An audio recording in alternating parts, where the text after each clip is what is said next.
Au début des années 60, Orson Welles est dans une très mauvaise passe en termes de carrière cinématographique.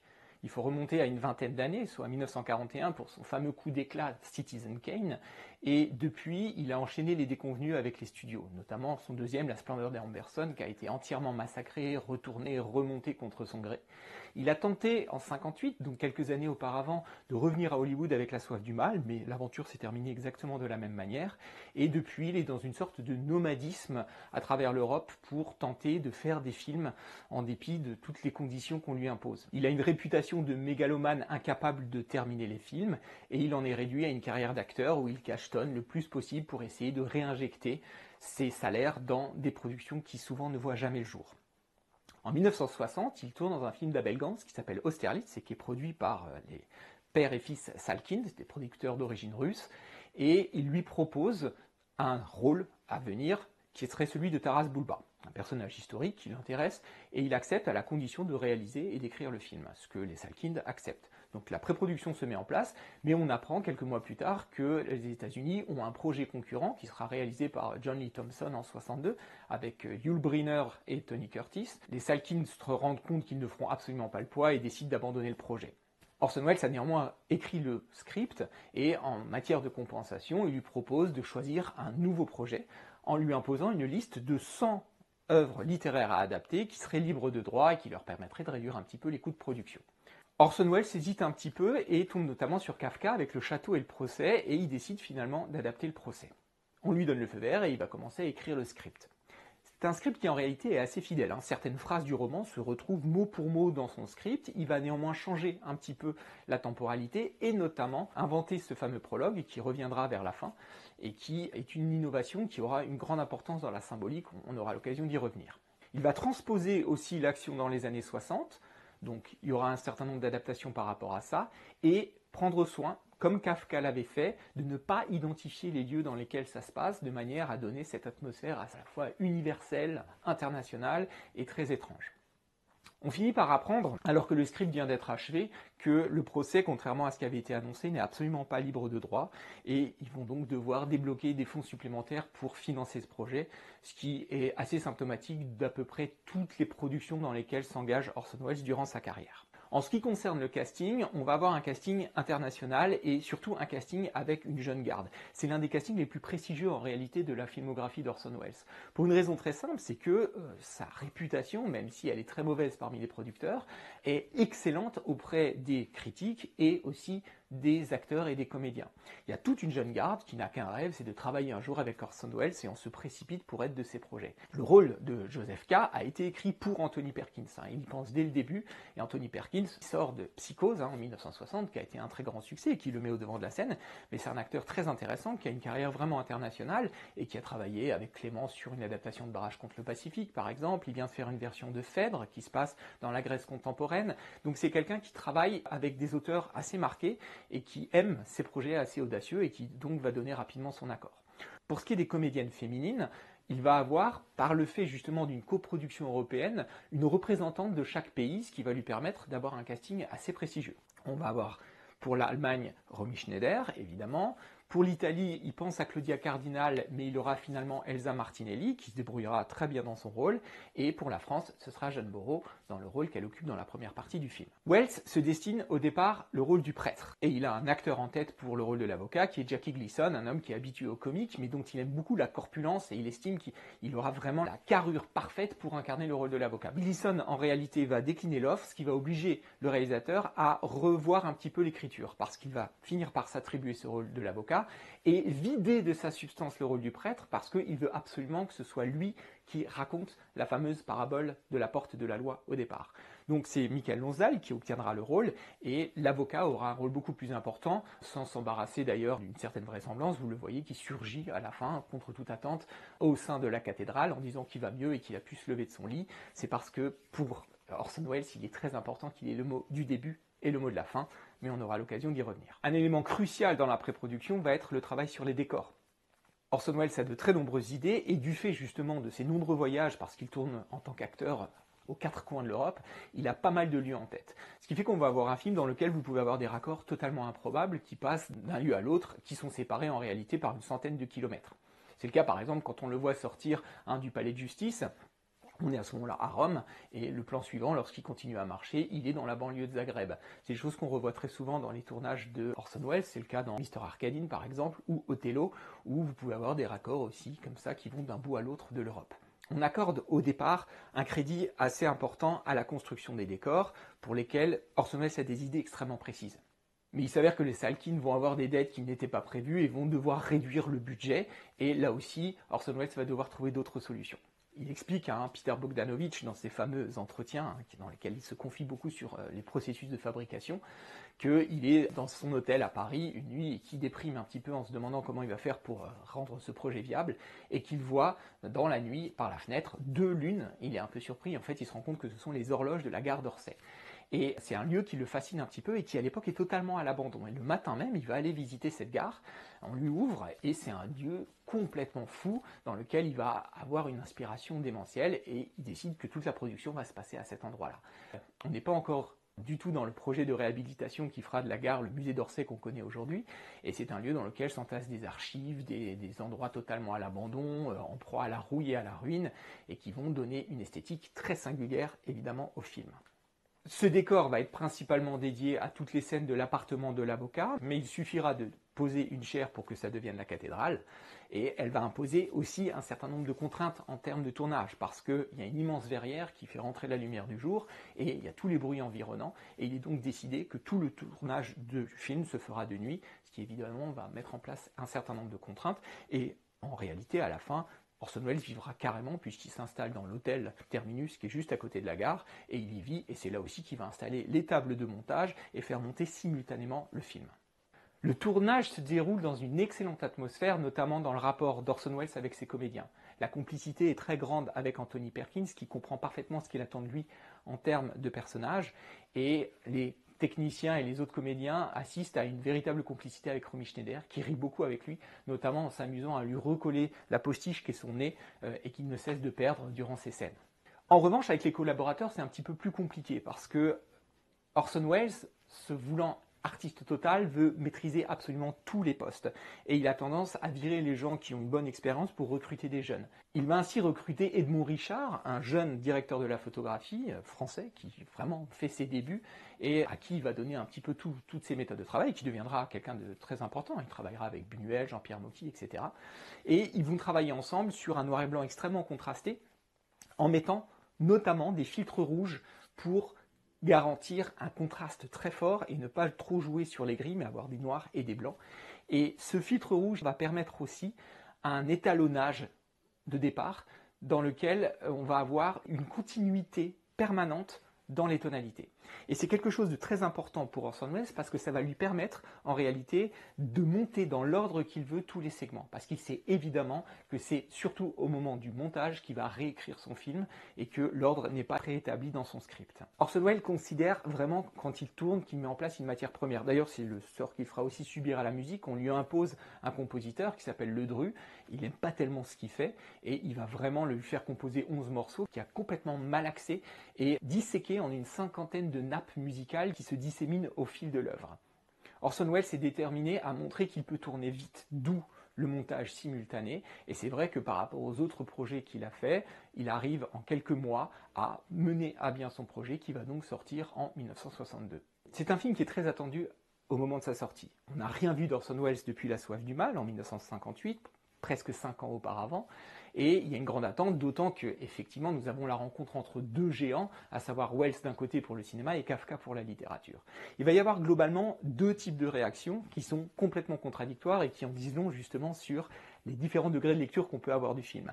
La première, c'est de considérer que Orson Welles fait un film mineur dans lequel il va servilement se mettre au service d'un auteur, Kafka, et il répond à une commande. Ce n'est pas un film qu'il aurait écrit, ce n'est pas un film original.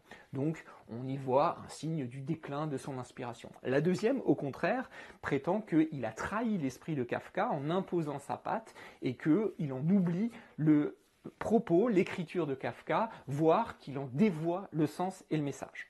Donc, deux éléments absolument contradictoires et qui font que c'est un film qui ne va pas rester dans la postérité. Peter Bogdanovich, lors de ses entretiens avec Orson Welles, lui dit d'ailleurs qu'il n'aime pas trop ce film, et Orson Welles va le défendre en lui disant que c'est l'un de ses préférés. Et l'entretien qui en découle montre Bogdanovich assez convaincu, et en lui disant qu'il est amené à réévaluer un petit peu ce film, qui est beaucoup plus personnel que ce qu'il avait pu croire dans un premier temps. La première qualité de Kafka, ce qui crée la singularité de son écriture et de son univers narratif, c'est d'ancrer son univers dans un environnement réaliste. Le monde notamment de la bureaucratie qui correspond à sa propre expérience. Cet élément va être retranscrit à l'écran, vous allez avoir toutes ces images de bureaux et une société dans laquelle on va beaucoup travailler la question de l'uniformité. Les personnages se ressemblent tous, les hommes sont à peu près tous des cadras avec les mêmes costumes, les mêmes impairs, les chapeaux, etc. Et on va travailler cette idée d'une société dans laquelle on mettrait à égalité à peu près tous les employés dans ces gigantesques plans, notamment de ces bureaux qui ont été tournés dans des parcs expositions. Et on a quelque chose qui va être absolument vertigineux, mais qui montre une société, celle du XXe siècle. Alors, on est dans les années 10 pour Kafka, dans les années 60, mais finalement, on pérennise exactement le même système. C'est un système brutal, un système surtout qui, et c'est le propos même de Kafka, montre que ce qu'on considère comme une société organisée est en réalité un système oppressif qui vise à mettre en place une série de règles, de lois, dont le but est de maintenir le pouvoir et d'assurer sa domination sur les plus faibles. À ce titre, le personnage de Bloch est le meilleur exemple qu'on puisse donner. C'est un être servile qui passe son temps à être dominé et toutes les scènes d'interaction entre le personnage de l'avocat et le personnage de Bloch sont la quintessence de l'oppression du système sur les plus faibles. Il y a donc une dimension satirique qui est très forte et c'est assez intéressant de voir que Welles explique que pour lui c'est un film qui est souvent très drôle, il dit d'ailleurs qu'il y avait de nombreux fous rires lors du tournage et qu'il est assez surpris que le public n'ait pas été sensible à ça et personne n'en a parlé comme d'une comédie. Ce qui est un point sur lequel il rejoint beaucoup Kafka. Kafka lisait souvent certains de ses textes les plus terrifiants en étant mort de rire parce qu'il considérait justement que cet humour noir avait vraiment un aspect corrosif très intéressant. Ce système, c'est un système qui vous montre une collectivité au sein de laquelle finalement les gens sont profondément seuls et c'est aussi ça qui est intéressant. C'est-à-dire qu'en réalité, tout le monde parle à tout le monde dans un langage généralement abscon que personne ne comprend, personne n'aide quiconque, et l'une des grandes étrangetés du film, et on le retrouve dans la littérature de Kafka, c'est que tous ces échanges n'aboutissent à rien. Les gens ne cèdent pas, les gens se surveillent les uns les autres. La thématique de la paranoïa est évidemment au premier plan. On voit l'insistance sur tous ces personnages avec ces yeux, la manière dont on les regarde, ces volets qui s'ouvrent sur les yeux à travers les portes, les fenêtres à travers lesquelles les gens regardent. On insiste sur l'idée d'une société de surveillance, mais surtout un inaboutissement constant. C'est-à-dire que les liens entre les personnages sont des liens qui sont vides de sens, qui n'ont aucune efficacité et aboutissent à une forme d'aliénation. Car le système social évoqué par Welles et par Kafka vise aussi à exacerber les profonds défauts de l'humanité. C'est une humanité qui est atrophiée, qui est en bout de course, et de ce point de vue-là, Welles va beaucoup insister sur des portraits. Les gens qui attendent sont des gens qui sont fatigués, qui sont vieux, qui ont l'air vraiment d'avoir des visages émaciés, qui sont complètement figés, qui ont l'air d'être éteints. Et de l'autre côté, on va aussi travailler la question de l'atrophie avec les infirmités, celle de la femme qui tire sa valise par exemple. Vous avez aussi les mains palmées de Lenny. On insiste sur des éléments qui créent une sorte d'étrangeté, comme si on était dans une sorte de crépuscule de l'humanité. Et toute cette hiérarchie, tout ce système procédural de la justice va permettre d'exacerber les éléments les plus sombres de l'humanité.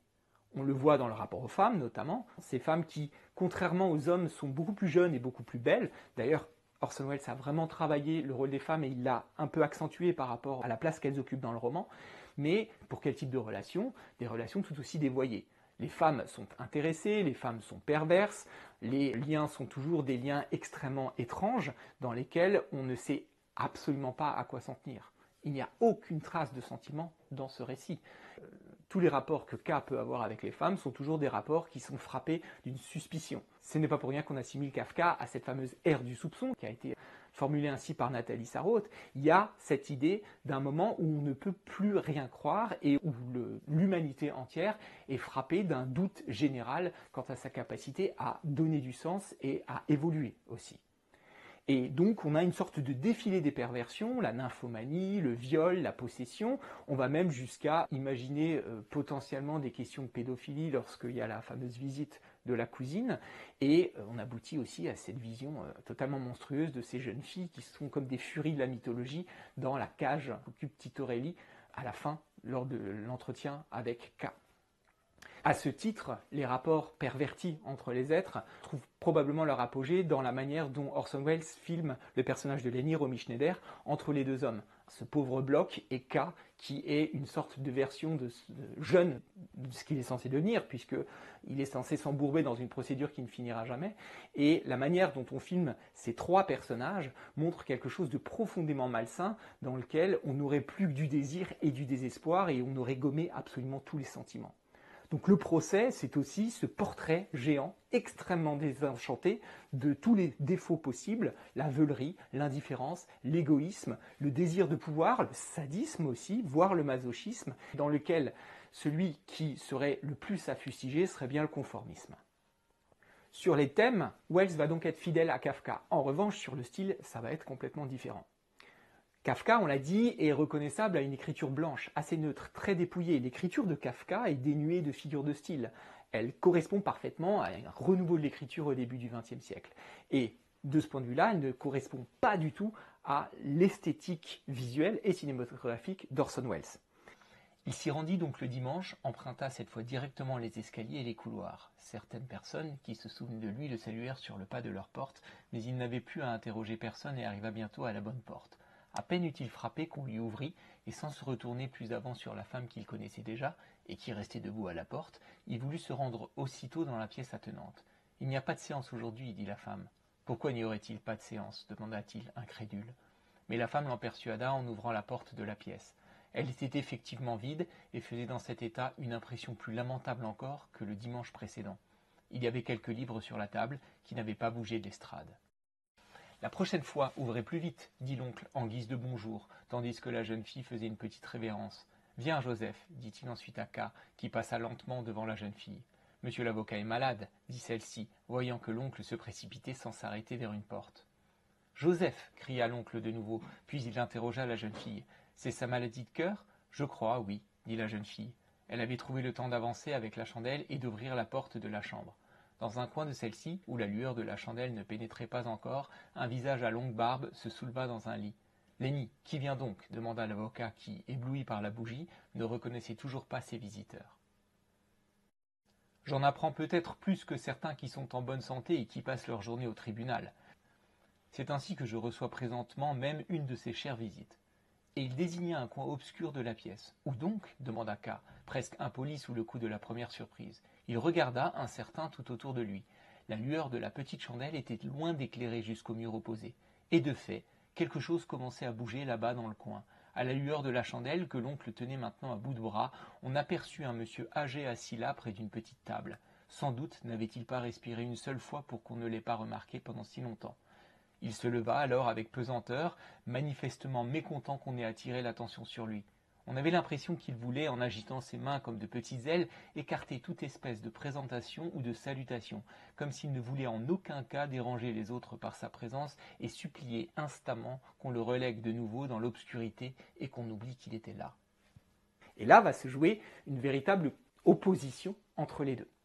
Orson Welles, c'est un style flamboyant, c'est un style dans lequel toute la palette visuelle va être mise en place et va être exploitée. C'est ce qui fait justement que son premier film, Citizen Kane, a été largement un coup d'éclat dans le paysage cinématographique en 1941. Ici, il va donc mettre sa patte et rentrer en conflit avec le style de Kafka. Le premier choix qui est fait, c'est celui du noir et blanc, parce que Welles, jusqu'à présent, a travaillé en noir et blanc. Il mettra très longtemps en fait à arriver à la couleur. Seuls ces deux derniers films, qui sont pratiquement des téléfilms, seront en couleur. Et évoquer le noir et blanc, c'est aussi convoquer ses premiers films. On peut aussi considérer que certains plans sont véritablement des autocitations de la part d'Orson Welles. L'appartement de l'avocat, par exemple, est véritablement une sorte de nouveau Xanadu, quelque chose d'absolument gigantesque dans lequel les voix sont caverneuses et créent un écho. De la même façon, le travail qu'il fait sur les miroirs brisés et le jeu des diffractions renvoie lui aussi à la Dame de Shanghai. Le noir et blanc, c'est aussi évidemment l'expressionnisme. Et cet expressionnisme, c'est un héritage que Welles a du cinéma des années 20, qui là pour le coup est quasiment contemporain de Kafka et qu'il va réutiliser parce que ça va lui permettre un très grand nombre d'expérimentations visuelles. On le voit notamment dans le travail sur les ombres portées, dans les plans inclinés, dans le jeu très fort sur les contrastes. À de très nombreuses reprises, on va avoir des plongées, des contre-plongées qui vont créer justement une équivalence visuelle de la fameuse inquiétante étrangeté de l'écriture de Kafka.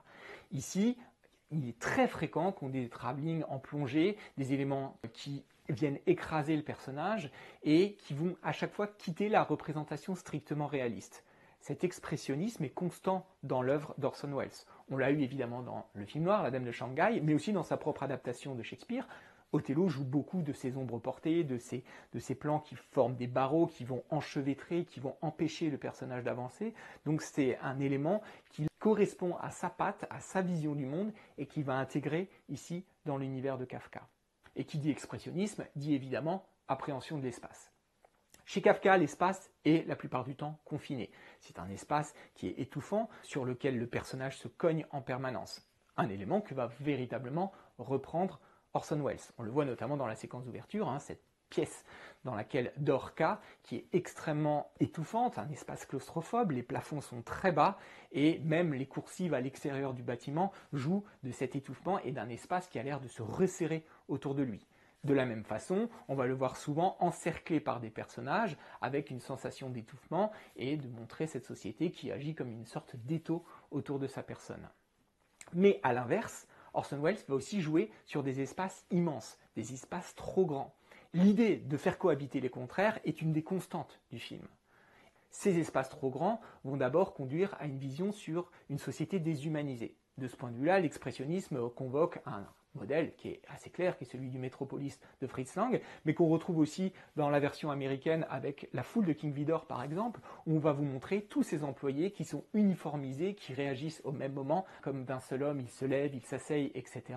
Et on vous montre un univers saturé et extrêmement angoissant, dans lequel, à ce moment-là, très clairement, Orson Welles assume le fait d'actualiser le propos par rapport aux années 60. Et on a un certain nombre d'éléments, c'est vu aussi dans certains décors, puisqu'on a ces barres d'immeubles totalement anonymes, fonctionnels, qui là aussi contribuent à montrer une société qui serait en train de perdre son âme du fait du progrès, et des 30 Glorieuses par exemple, mais aussi des éléments qui vont faire référence à l'histoire, et notamment l'histoire qui s'est déroulée depuis la mort de Kafka.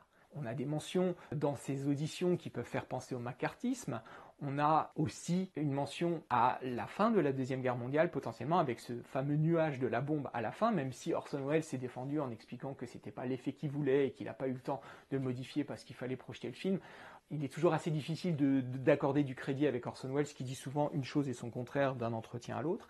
En tout cas, il est évident que ce champignon atomique sur lequel l'image se gèle à la fin fait aussi une référence à la fin de la Seconde Guerre mondiale, et bien entendu, vous avez aussi toutes ces images qui renvoient aux déportés.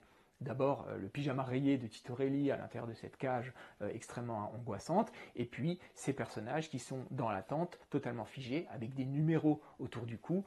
On est évidemment ici dans des références à la déportation et à la Shoah.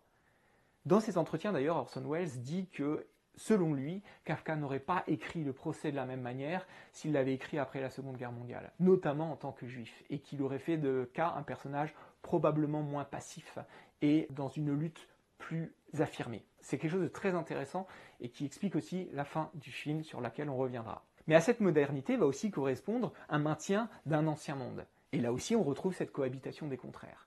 L'intérieur de la gare d'Orsay, c'est le vieux monde, des lambeaux d'histoire qui ont l'air de rester ici avec ces bougies, avec ces tableaux et avec cette espèce d'amas et cette saturation d'objets au sein du cadre qui va créer une espèce d'accumulation d'une histoire qui tend à se répéter et surtout qui ne veut pas s'effacer. Et cette saturation-là, elle va créer un espace carcéral extrêmement anxiogène qui renvoie à Piranèse, qui est un architecte et graveur du XVIIIe siècle, qui a fait cette œuvre assez incroyable, qui est Les prisons imaginaires, une série de gravures dans lesquelles il montre des lieux absolument fous.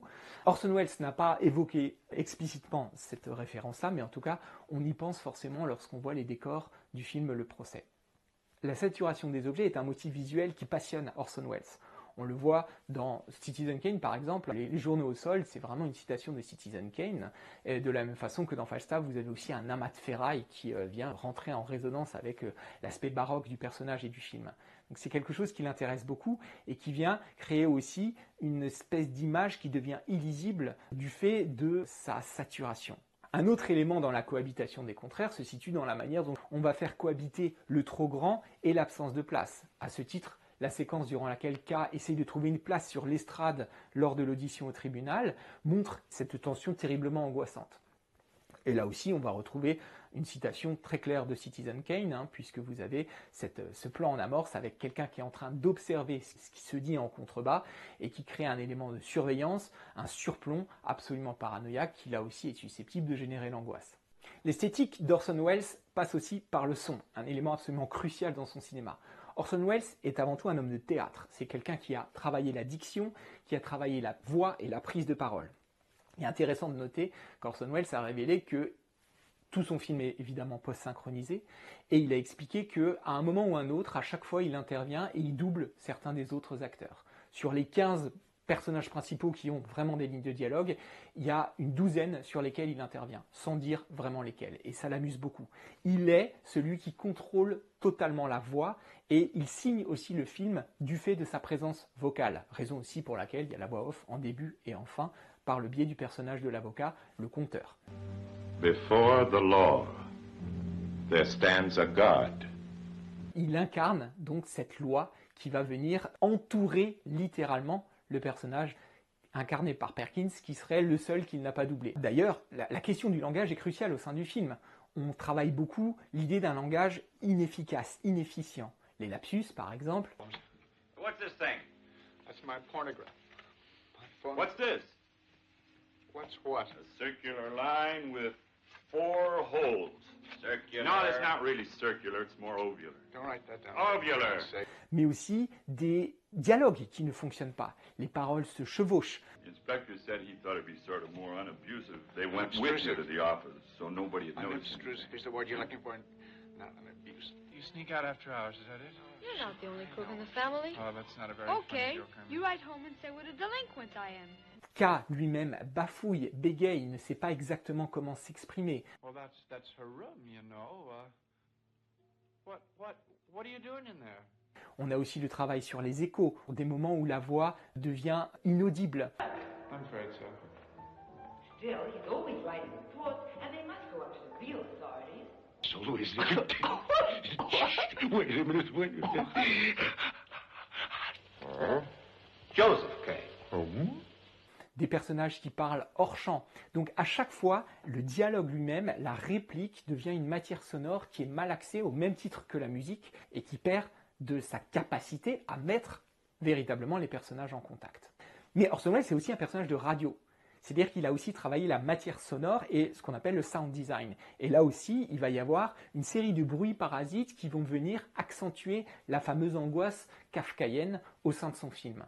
Dès le départ, vous avez, lorsqu'il est en train de se changer, ce bruit du réveil qui va devenir un bruit de premier plan, qui crée une angoisse.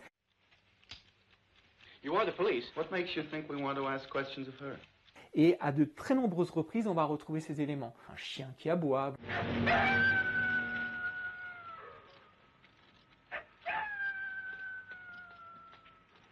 Vous avez aussi, durant ce très long plan séquence, le bruit de la jambe mécanique de la femme infirme qui tire sa malle, qui vient ponctuer réellement le discours. Yes, I'd like to know why she's moving. And you have the unmitigated gall to pretend you don't know. Le cliquetis des machines.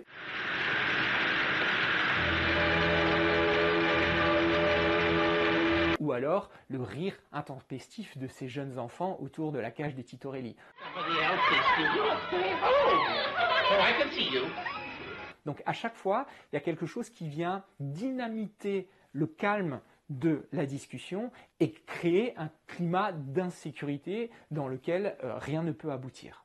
La musique, on l'a vu, a été elle aussi complètement retravaillée par Orson Welles, mais elle cohabite avec des titres connus, donc on a ces éléments de jazz qui semblent souvent assez étranges, presque en contrepoint, puisqu'ils créent une espèce d'atmosphère qui devrait être relativement agréable alors qu'on est dans des échanges qui sont beaucoup plus angoissants. Not yet. You got the wrong ideas about me. Ou alors ce fameux adagio d'Albinoni qui revient de manière récurrente et qui crée là aussi un contrepoint très intéressant puisqu'on a une forme de lyrisme, de solennité, de tristesse et qui a un retour permanent qui va accentuer cette idée d'une circularité et d'une progression qui n'arrive pas à véritablement évoluer, si ce n'est dans une tonalité funèbre qui ne cesse d'annoncer la fin et l'échec du personnage principal.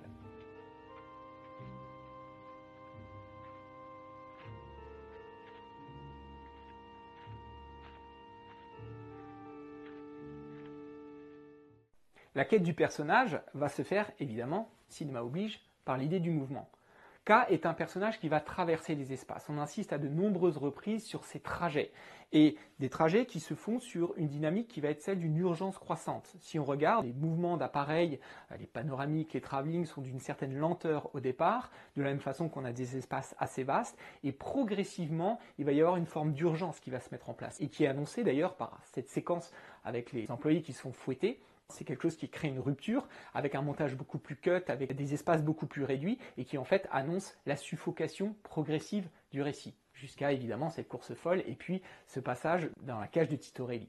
L'idée d'arpenter l'espace, c'est l'idée d'essayer d'aller en quête de quelque chose. Et c'est en ça que le film va devenir un véritable cauchemar, parce qu'en réalité, c'est un personnage qui ne va cesser d'aller d'un endroit à l'autre, mais évoluer au sein d'un labyrinthe. C'est un monde de faux semblants dans lequel chaque séquence essaye de nous expliquer qu'il ne faut pas s'attendre à une structure conventionnelle du récit. On en prend pour preuve la manière dont, par exemple, les personnages sont derrière des vitres pour créer une espèce de faux semblant. On peut voir un écho d'ailleurs entre l'arrivée de la cousine au départ, puis ensuite les apparitions de Lenny, incarnée par Romy Schneider. On a toujours cette idée d'un rempart entre les deux qui crée un reflet et qui montre évidemment l'incapacité d'accéder réellement à l'autre. De la même façon, ce très beau plan séquence qui a été un véritable défi technique lorsqu'il suit la femme qui traîne la malle. Si vous regardez entre le début et la fin de la séquence, on est passé de la grisaille à la nuit la plus complète avec cette rangée de lampadaires qui sont allumés. Donc le temps passe plus vite qu'on ne le croit et l'espace se dérobe à mesure qu'on l'arpente. La mise en scène va travailler cette question-là. K, si on le remarque, est l'un des seuls qui est en mouvement. Il va arpenter une série d'espaces dans lesquels à chaque fois il va trouver des personnages qui sont figés, qui sont enfermés, qui sont rivés à un endroit. Et de ce point de vue-là, le travail très singulier d'Orson Welles sur la profondeur de champ, il est connu pour ça, ce qui permet donc de montrer des espaces très longs, très profonds dans lesquels la netteté va aller jusqu'au bout du plan, va travailler cette question d'un espace extrêmement complexe à investir. Parce qu'en mettant la netteté sur l'intégralité de l'espace, on vous montre que c'est un espace dans lequel il n'y a pas de hiérarchie et en fait on ne sait plus où donner de la tête. Raison pour laquelle vous avez des apparitions au fond d'espace de quelque chose qu'on n'avait pas vu. Le greffier par exemple, mais aussi le personnage de l'avocat sous ses couvertures. C'est un espace profus, saturé, dans lequel à tout moment peuvent surgir des gens, des éléments. Et cet espace devient purement cauchemardesque. Parce que au fond de ces espaces extrêmement profonds surgissent des portes qui elles-mêmes aboutissent à des endroits qui sont absolument improbables. Le fait que vous ayez le tribunal à l'arrière de la cage de Titorelli n'a aucun sens et on va travailler cette question du cauchemar à travers un élément extrêmement important chez Orson Welles qui est la question du faux raccord. Chez Welles, il peut y avoir des éléments qui semblent complètement absurdes et qu'on pourrait qualifiés au départ de défauts qui auraient été faits au montage et qui sont en réalité volontaires. Vous avez un cas qui part d'un côté et puis qui finalement va de l'autre. Vous allez avoir des éléments même de décor qui n'ont pas l'air d'être cohérents, on l'a vu, des transitions entre l'ancien et le moderne par exemple, mais aussi une porte qui, lorsqu'elle est ouverte d'un endroit et refermée de l'autre, semble avoir doublé de dimension. L'espace devient mental, un espace cauchemardesque dans lequel non seulement le personnage tourne en rond, mais en plus ne sait jamais ce qui va se présenter à lui derrière. Le motif de la porte, de ce point de vue-là, est évidemment un motif absolument central dans le film. C'est la fameuse porte de la loi au début qui explique qu'elle est investie d'une véritable symbolique, mais là aussi, c'est un élément extrêmement ambivalent. Ces portes sont des portes qu'on ouvre sur des endroits qui sont incompréhensibles. Ce sont des portes qui sont aussi l'intrusion dans son intimité à lui. C'est le début, cette porte qui semble s'ouvrir toute seule. Et vous avez aussi des portes qu'on n'arrive plus à rouvrir, qu'on doit défoncer.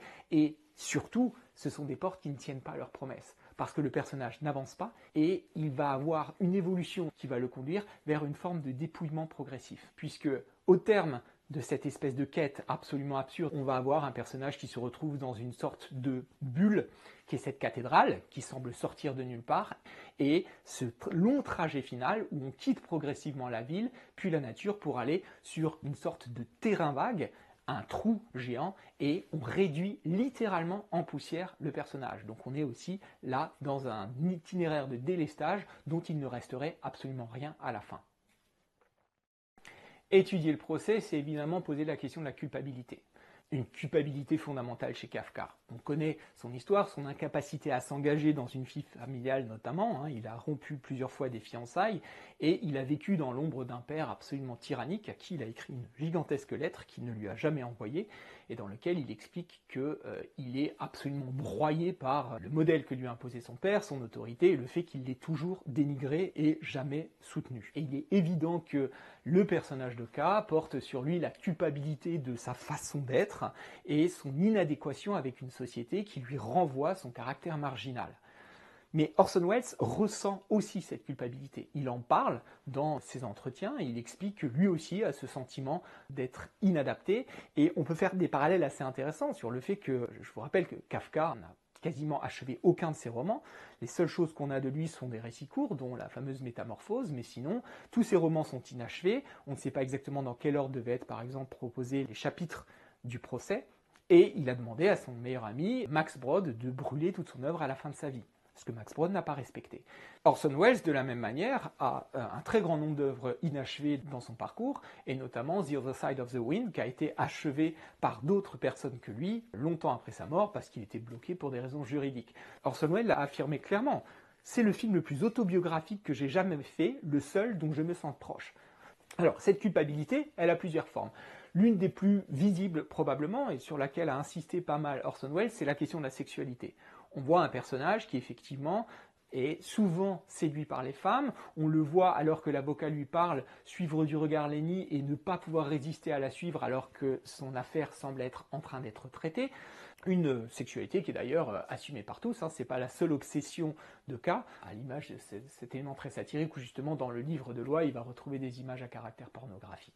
Mais évidemment, cette culpabilité ne se limite pas à ça. C'est assez intéressant de voir d'ailleurs qu'au fil des années, les critiques se sont acharnés à proposer ce que devrait être la fameuse culpabilité de K, puisque le grand sujet, c'est qu'effectivement, il ne saura jamais de quoi il est accusé. Et donc, on nous a proposé des lectures évidemment biographiques, psychanalytiques, marxistes, etc. Quand on prend du recul, on se rend compte que finalement, les critiques, les analystes se sont fait un petit peu les complices du système que dénonce Kafka lui-même, à savoir qu'ils sont devenus des procureurs qui trouvent qu'effectivement, il y a une bonne raison d'être coupable. Donc, coupable de quoi, on n'en sait rien, mais en tout cas, ce qui est très intéressant, c'est qu'il n'est pas innocent. Et ça, Orson Welles le dit de manière très claire. Il dit que K est un fonctionnaire, que de ce point de vue-là, il est complice et qu'il a à peu près les mêmes défauts que les autres. Il est intéressé, il a une certaine forme de veulerie, il fait attention à sa réputation, il cède facilement à ses désirs, et le rapport qu'il a à Bloch est en cela évidemment très symptomatique. À partir du moment où il trouve quelqu'un de plus faible que lui, et il futilera aussi les vieux qui attendent régulièrement, il les critique parce qu'ils sont dans une position qui n'est pas encore la sienne. Il a encore la vigueur, il a encore la foi, il a encore l'illusion de pouvoir s'en sortir, et à ce moment-là, eh bien, il se réfugie dans cette posture très confortable dans laquelle il serait au-dessus de plus faible que lui, ce qui pourrait le mettre en valeur. Et ça, c'est un élément extrêmement intéressant. Finalement, de quoi est coupable K? Il est coupable d'appartenir tout simplement à l'espèce humaine. Et l'idée centrale du récit, que ce soit le récit de Kafka ou d'Orson Welles, c'est de montrer que ce qui rend réellement K coupable et nuisible par rapport au système, c'est l'attitude qu'il va avoir à partir du moment où il a été en état d'arrestation. La série d'actions qu'il va mettre en place va faire de lui quelqu'un, effectivement, de coupable et quelqu'un qu'il va falloir éliminer.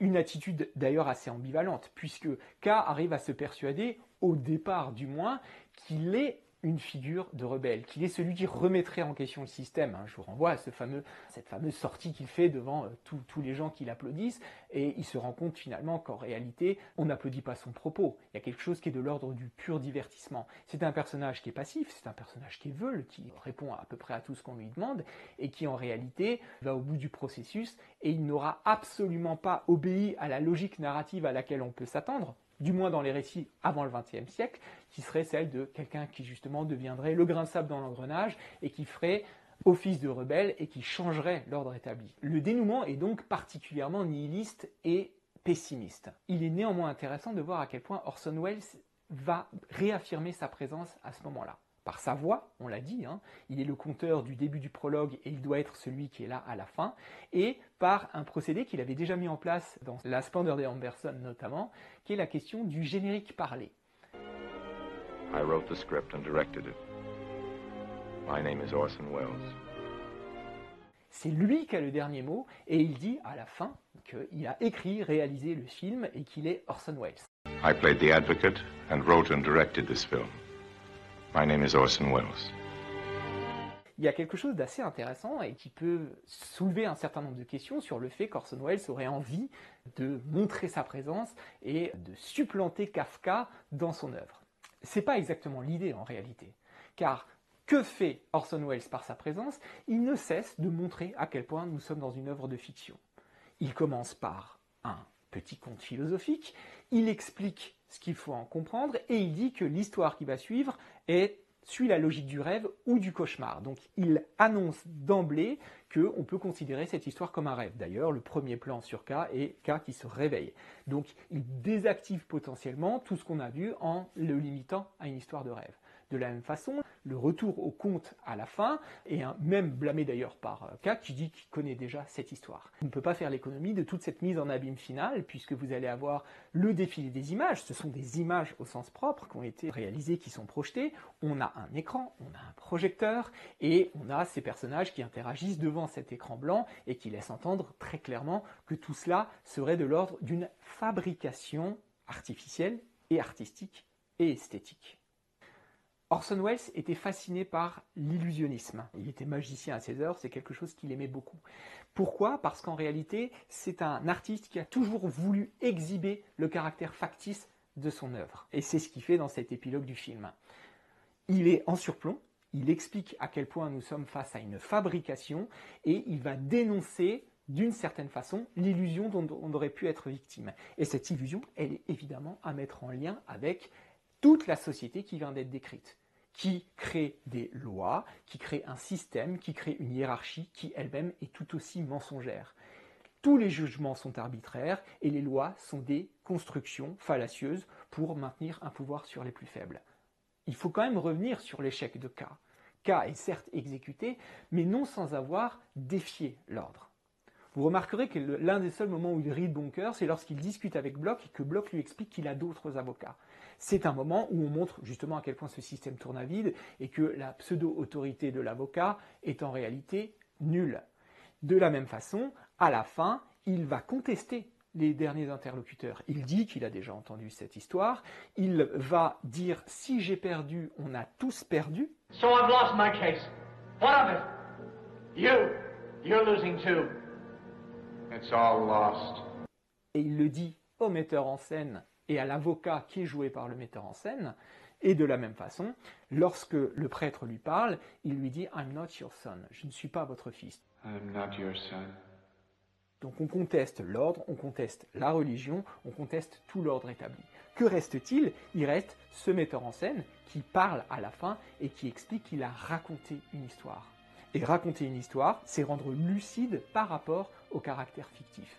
Et l'homme lucide, c'est celui qui aura la capacité d'agir en conséquence et de comprendre que tout cela est un jeu de faux-semblants. Averti par l'art et ses faux-semblants, il pourra modifier son attitude et repenser son rapport au monde.